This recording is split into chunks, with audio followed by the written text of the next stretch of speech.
फेरा भारी दोनों से रंग सो खेलम होली में बानी तैयार रे।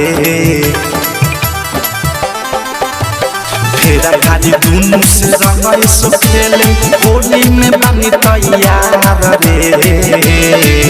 अरे बाला के चोपना देवरा रंगी देवरा देवरा। अरे बाला के चोपना देवरा रंगी बाया के रंगी भतार रे। अरे बाया के चोपना देवरा रंगी बाया के रंगी भतार रे।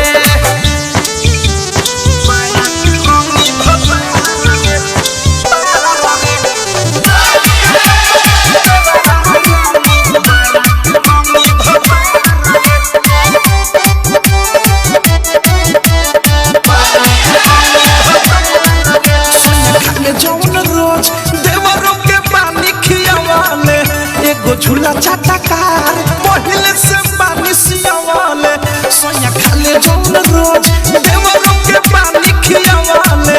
एगो झूला चाटकार पहले से पानी सियावाले। जोश में आके कहीं होश न गवावे देवे न दुनु गोरा फारा रे। अरे बाया के चोपना देवरा रंगी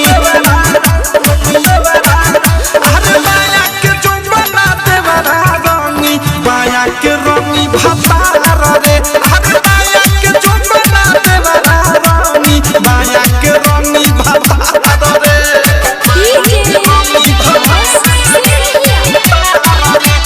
डायमंड रिकॉर्डिंग स्टूडियो छोड़ना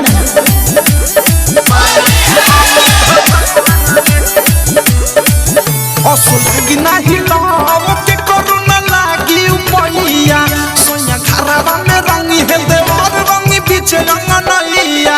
असुलगी नहीं लाव के करुणा लागी उपैया सोया घरवा में रंगी है देवर रंगी पीछे रंगनैया। अवध से प्रेमी राइटर भालू अनुराग सुबोध से प्यार रे। दाया के चोपना पद सहारंगी है बाया के चोपना देवरा रंगी है बाया के रंगी भतार रे।